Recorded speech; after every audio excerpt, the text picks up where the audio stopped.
Wacana pembatasan bahan bakar minyak alias BBM subsidi jenis Pertalite hanya untuk warga yang masuk golongan desil di bawah 9 membuat standar kemiskinan menjadi perdebatan.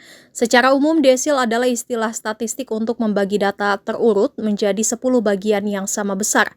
Dalam konteks sosial ekonomi di Indonesia, desil adalah sistem pengelompokan tingkat kesejahteraan keluarga atau masyarakat menjadi 10 kelompok dari 10% rendah hingga 10% tertinggi yang ditetapkan secara nasional berdasarkan data seperti Data Tunggal Sosial Ekonomi Nasional atau DTSEN. Setelah perdebatan desil mencuat, banyak warga yang mengecek data mereka masuk ke golongan apa untuk memastikan dapat membeli Pertalite. Namun umumnya warga yang memiliki pekerjaan tetap dengan gaji upah minimum regional alias UMR mirip Jakarta yakni 6 juta rupiah masuk ke golongan desil 9 dan 10.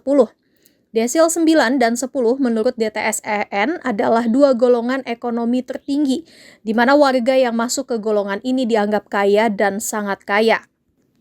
Hal itu pun menjadi perdebatan lantaran standar minimum pendapatan untuk penerapan golongan dianggap jauh di bawah kebutuhan layak hidup di Indonesia. Ternyata perdebatan ini pernah terjadi di April 2025 lalu saat Bank Dunia mengeluarkan data serupa tentang tingkat kemiskinan di Indonesia berdasarkan standar internasional. Berbeda dengan yang dipakai Badan Pusat Statistik atau BPS RI, ternyata standar kemiskinan di Indonesia dengan Bank Dunia memiliki nilai minimum yang jauh. Data Bank Dunia menyebut pada tahun 2024 lebih dari 60,3% penduduk Indonesia atau setara dengan 171,8 juta jiwa hidup di bawah garis kemiskinan.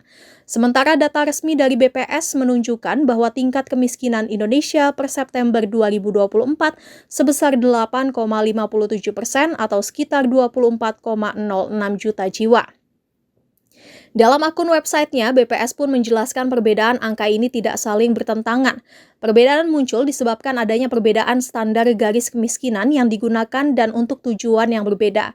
Bank Dunia memiliki 3 pendekatan atau standar garis kemiskinan untuk memantau pengentasan kemiskinan secara global dan membandingkan tingkat kemiskinan antar negara, yaitu International Poverty Line untuk menghitung tingkat kemiskinan ekstrim, yakni $2,15 Amerika Serikat per kapita per hari, $3,65 Amerika Serikat per kapita per hari untuk negara-negara berpendapatan menengah bawah atau lower middle income, dan $6,85 Amerika Serikat per kapita per hari untuk negara-negara berpendapatan menengah atas atau upper middle income.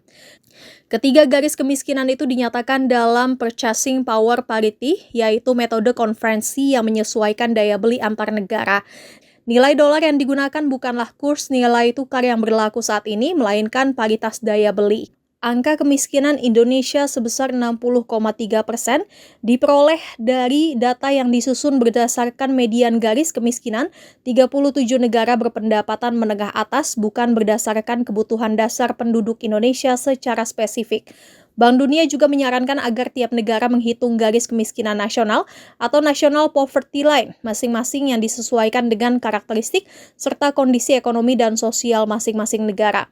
Menurut BPS RI, walaupun Indonesia saat ini berada pada klasifikasi negara berpendapatan menengah atas atau upper middle income country, dengan gross national income atau GNI per kapita sebesar 4,8 dolar Amerika Serikat pada tahun 2023, namun perlu diperhatikan bahwa posisi Indonesia baru naik kelas ke kategori UMIC dan hanya sedikit di atas batas bawah kategori UMIC yang range nilainya cukup lebar, yaitu 4,5 dolar Amerika Serikat hingga 14.000 dolar Amerika Serikat. Sehingga bila standar kemiskinan global Bank Dunia diterapkan akan menghasilkan jumlah penduduk miskin yang cukup tinggi. Maka BPS mengukur kemiskinan di Indonesia dengan pendekatan kebutuhan dasar atau Cost of Basic Needs atau CBN. Jumlah rupiah minimum yang diperlukan untuk memenuhi kebutuhan dasar dinyatakan dalam garis kemiskinan.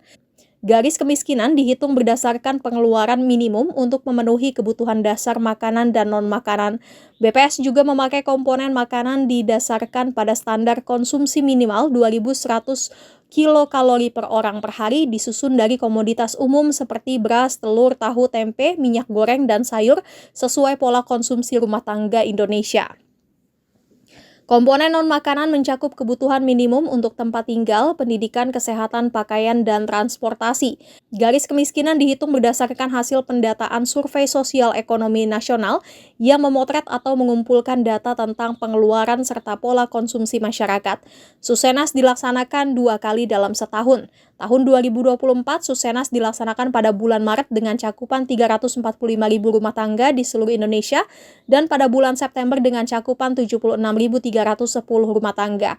Pengukuran dilakukan pada tingkat rumah tangga bukan individu karena pengeluaran dan konsumsi dalam kehidupan nyata umumnya terjadi secara kolektif. Pada September 2024, garis kemiskinan nasional per kapita tercatat Rp595.000 per bulannya. Namun perlu diperhatikan konsumsi terjadi dalam konteks rumah tangga bukan per orang. Rata-rata rumah tangga miskin terdiri dari 4,71 anggota rumah tangga sehingga garis kemiskinan untuk satu rumah tangga secara rata-rata nasional adalah Rp2.803.000 per bulan. Garis kemiskinan berbeda untuk setiap provinsi sebab garis kemiskinan dan rata-rata anggota rumah tangga miskin untuk setiap provinsi berbeda. Sebagai contoh, garis kemiskinan rumah tangga di DKI Jakarta mencapai Rp4,2 juta, di Nusa Tenggara Timur sebesar Rp3,1 juta dan di Lampung sebesar Rp2,8 juta. Perbedaan ini mencerminkan perbedaan tingkat harga standar hidup dan pola konsumsi di setiap daerah. Dari data BPS RI, kondisi September 2024, persentase kelompok miskin adalah 8,57%. Kelompok rentan miskin adalah 24,42%, kelompok menuju kelas menengah 49,29%, kelas menengah 17,25%, dan kelas atas 0,46%. Sementara itu, pihak Bank Dunia menjelaskan garis kemiskinan Indonesia bukan meningkat, melainkan sejumlah negara lain menerapkan standar garis kemiskinan yang lebih tinggi dibanding Indonesia. Tingkat kemiskinan yang dilaporkan pada garis LMIC dan UMIC yang baru lebih tinggi karena ambang batas untuk dianggap tidak miskin telah meningkat di tingkat global. Di negara-negara berpenghasilan rendah, hal ini terutama karena kualitas survei yang tersedia telah meningkat dan beberapa negara telah menyesuaikan garis kemiskinan mereka untuk memanfaatkan data yang lebih akurat. Di negara-negara berpenghasilan menengah, peningkatan garis kemiskinan nasional menunjukkan bahwa banyak negara menjadi lebih ambisius dalam mendefinisikan standar hidup minimum yang dapat diterima. Sebagai hasil dari ambang batas yang lebih tinggi, sebagian besar negara mengalami peningkatan tingkat kemiskinan internasional seperti halnya Indonesia.